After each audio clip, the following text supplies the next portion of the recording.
sebelum mulai, coba kalian lihat dulu kebersihan, apakah sudah ada sampah atau bersihnya, tolong dirasakan.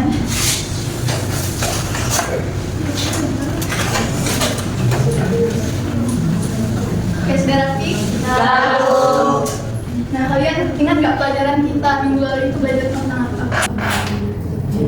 Jin. Oke, boleh apa? Kita belajar mengenai kewajiban. Oke, benar sekali. Jadi minggu kemarin itu kita belajar tentang hak dan kewajiban. Nah, kali ini kita akan mendalami lagi tentang pelanggaran hak dan pengingkaran kewajiban. Sebenarnya Ibu akan membacakan tujuan pembelajaran kita pada hari ini. Peserta didik sebanyak 200 kelas 12 mampu menganalisis materi tentang kasus pelanggaran hak dan pengingkaran kewajiban warga negara dan merumuskan solusi dari permasalahan tersebut melalui penayangan PPT atau video. Nah, sebelum mulai, kalian tahu nggak siapa itu hak warga negara? Oke, boleh ini. Jadi hak warga negara itu juga bisa dibilang sebagai sesuatu yang sudah jadi hak kita sejak lahir dan dijamin oleh negara. Oke, benar sekali yang dikatakan ini. Jadi apa seperti itu? Warga negara itu adalah segala sesuatu yang harus diterima oleh setiap warga negara. Intinya itu adalah hak yang sudah kita miliki sejak lahir. Nah, ada yang bisa memberi contoh dari hak warga negara ini? Ini.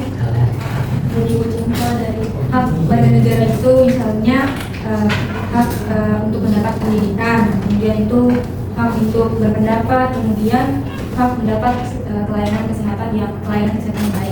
Oke, benar sekali. Jadi apa sebutannya? Contoh di PPT, hak warga negara itu misalnya di sekolah. Nah, hak kita untuk mendapatkan nilai yang adil pada guru, hak kita untuk mendapatkan pendidikan yang layak. Selanjutnya itu ada kewajiban warga negara.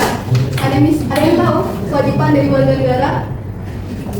Oke, Bila. Jadi kewajiban warga negara itu sesuatu yang harus dilakukan biar negara tetap bersih dan aman. Oke, benar sekali. Jadi aku buat Bila. Kewajiban warga negara itu adalah segala sesuatu yang harus dilakukan demi menjaga keutuhan dan ketertiban. Jadi adalah kewajiban yang harus kita laksanakan demi menciptakan kedamaian. Jadi hak dan kewajiban ini harus selaras. Jadi tidak boleh misalnya kita menuntut hak kita, misalnya hak untuk kebersihan, tapi kita tidak melaksanakan kewajiban kita untuk membuang sampah. Selanjutnya itu ada bentuk pelanggaran hak dan pengingkaran kewajiban. Nah, ada dua nih penyebabnya, yaitu pelanggaran hak. Pelanggaran hak itu yang pertama itu pembatasan kebebasan berpendapat. Misalnya seseorang melakukan pendapat tapi dibatasi atau tidak bisa dilakukan. Yang kedua itu ada kekerasan dan main hakim sendiri. Misalnya terjadi massa, terus seseorang itu melakukan pemukulan terhadap massa itu sebelum polisi datang, itu melanggar hak itu untuk diproses secara hukum yang benar. Yang ketiga ada pelanggaran HAM, pemerkosaan, penculikan, dan pembunuhan. Nah, selanjutnya ada pengingkaran kewajiban. Kalau hak tadi itu tuh hak kita itu diambil oleh orang lain. Nah, kalau kewajiban itu diri kita yang melanggar. Yang pertama ada melanggar hukum dan peraturan. Misalnya kita sudah tahu kalau misalnya berkendara itu harus memakai helm, harus mempunyai SIM, tapi kita tidak melakukannya. Nah, itu melanggar pengingkaran kewajiban. Yang kedua merusak lingkungan hidup. Nah, kita sudah tahu kalau membuang sampah itu merusak lingkungan, tapi kita tetap membuang sampah. Lebih jelas lagi ada kasus yang ada di lingkungan sekitar. Misalnya cyberbullying, itu kunjungan melalui media sosial. Misalnya mengirim aib teman kita di foto atau diposting, nah itu termasuk cyberbullying karena melanggar hak keamanan dan kenyamanan teman kita. Yang kedua ada diskriminasi dan intoleransi, sikap di mana kita itu tidak bisa menghargai perbedaan teman kita. Jadi kalau misalnya berbeda pendapat kita jauhi, nah itu termasuk kasus pelanggaran. Terakhir itu ada persekusi, kekerasan terhadap kelompok tertentu.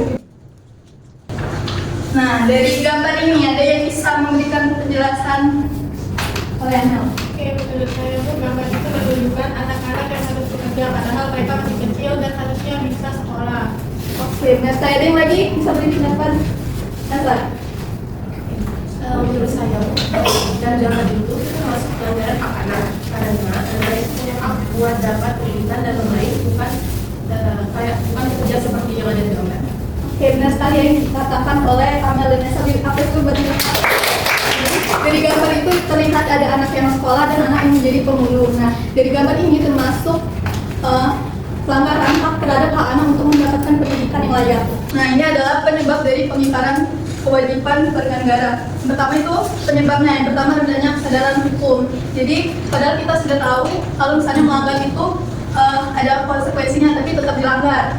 Kedua itu sikap egois, hanya menuntut hak kita, kayak mau hak saja tapi tidak melakukan kewajiban kita dengan benar.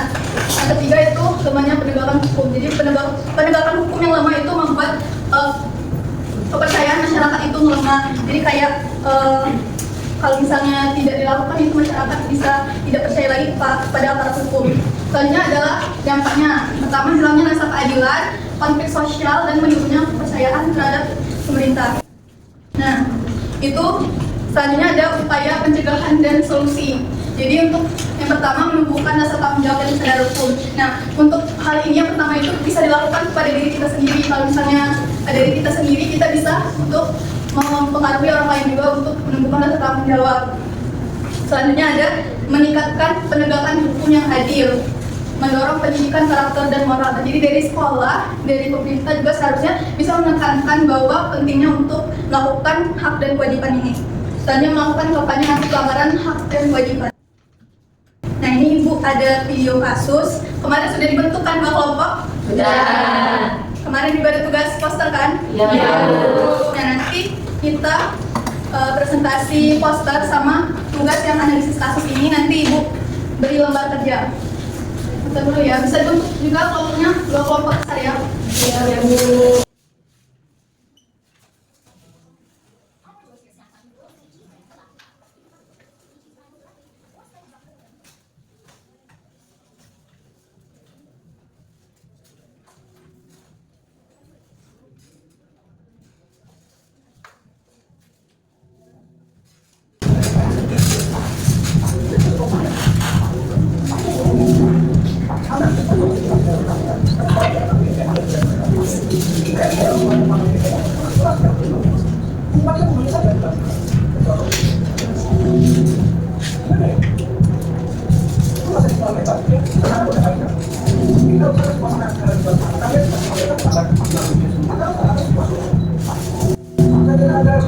Bisa dikerjakan teman-teman.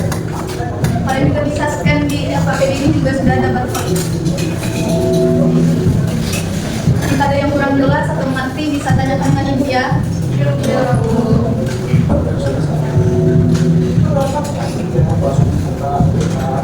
Waktu pengerjaannya 3 menit.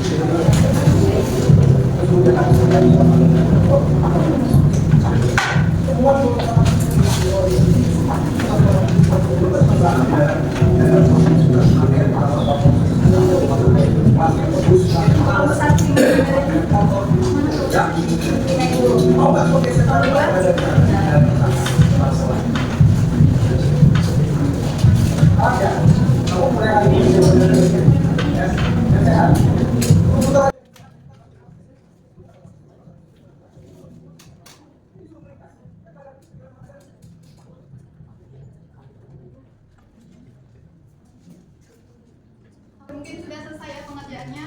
Boleh masing-masing 3 perwakilan kelompok maju. 3 orang ya. 3 orang.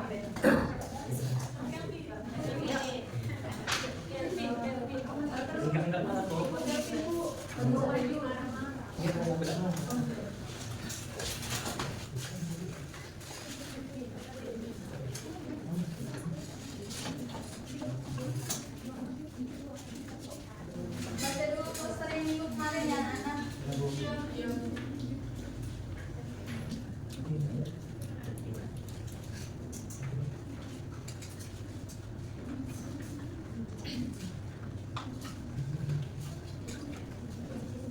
Kami dari Komisi 1 akan menyampaikan poster kami minggu lalu. Jadi poster kami tentang pengembangan pajak, merugikan negara dan menghambat pembangunan. Nah, pengembangan pajak ini di Indonesia masih ditemukan kasus warga negara maupun perusahaan yang tidak melaporkan pajaknya secara jujur.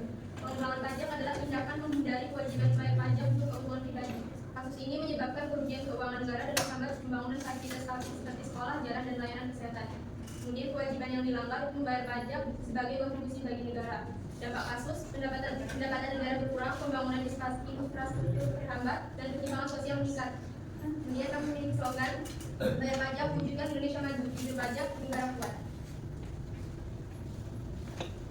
Selanjutnya kami akan mempresentasikan hasil diskusi kami.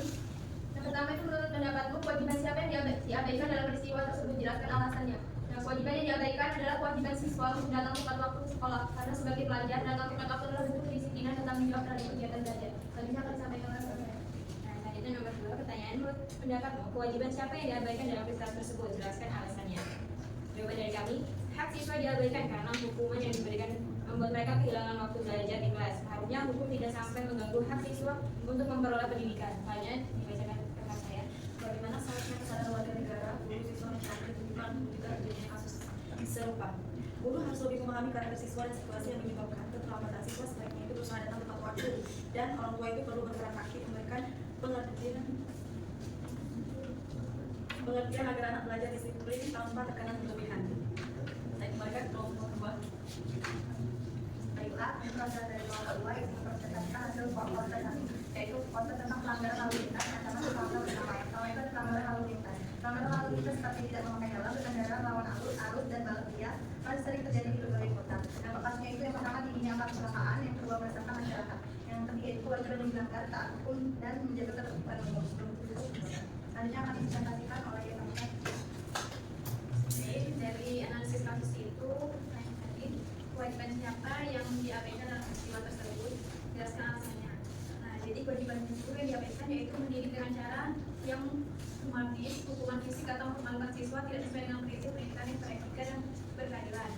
Yang kedua itu, menurut pendapatmu, kewajiban siapa yang diabaikan dalam ini? Hak siapa yang diabaikan dalam peristiwa tersebut? Hak siswa untuk mendapat perlakuan yang adil dan martabat diabaikan. Hukuman yang berlebihan bisa membuat siswa trauma dan merasa tidak nyaman di sekolah. Baik, saya balik. Selanjutnya itu soal ketiga, bagaimana seharusnya kesadaran warga negara, guru, siswa, dan masyarakat ditunjukkan untuk mencegah terjadinya kasus serupa. Guru perlu memberikan hukuman yang lebih mendidik dan manusiawi, misalnya dengan menasehati atau memberi tugas ringan, agar siswa juga harus belajar disiplin agar tidak terlambat lagi. Sementara masyarakat sebaiknya memahami aturan sekolah dan mendukung kedisiplinan siswa. Oke, sudah semua ya. Sudah, Bu. Nah, bisa dilihat poster ini, poster kelompok 1. Terus ini poster kelompok mana? Poster mana yang paling bagus? Dua.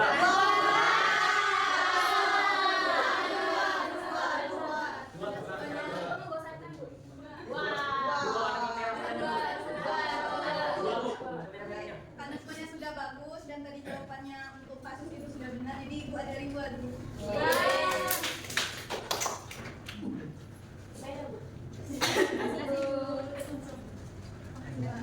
Oke, boleh silakan ibu lagi.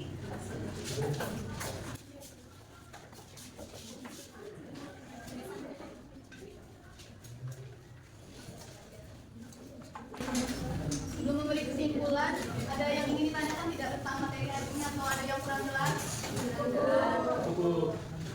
Untuk tugas ini soal evaluasinya nanti kirim di grup kelas ya.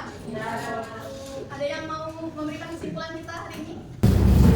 Ya boleh juga. Jadi kesimpulan pada hari ini dari pembelajaran dan kasus yang kami analisis, kami menyimpulkan bahwa setiap warga negara harus melaksanakan hak dan kewajibannya secara seimbang. Jika kewajiban diabaikan, maka hak orang lain bisa ikut terganggu. Oke, terima kasih. Jadi Ibu akan menyampaikan tambahan kesimpulan. Jadi pelanggaran hak dan pengingkaran kewajiban warga negara dapat menimbulkan ketidakseimbangan dalam kehidupan bermasyarakat, berbangsa dan bernegara. Jadi oleh karena itu, pentingnya bagi setiap warga negara termasuk peserta didik untuk memahami serta melaksanakan hak dan kewajibannya secara bertanggung jawab agar terciptanya kehidupan yang harmonis, adil dan sejahtera. Oke, materi hari ini cukup sampai di sini. Semoga pembelajaran hari ini dapat diterima dengan baik. Tetap semangat belajarnya dan jangan lupa kerjakan tugas evaluasi tadi. Baik, mungkin ketua kelas untuk pimpin metode. Ini tempat duduknya boleh dirapikan lagi seperti semula. Baik.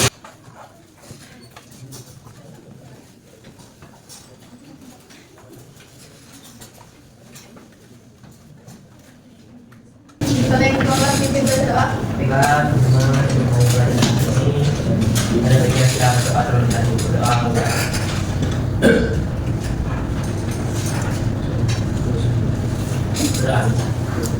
Oke, terima kasih. Ibu akhiri. Wassalamualaikum warahmatullahi wabarakatuh. Waalaikumsalam warahmatullahi wabarakatuh. warahmatullahi wabarakatuh.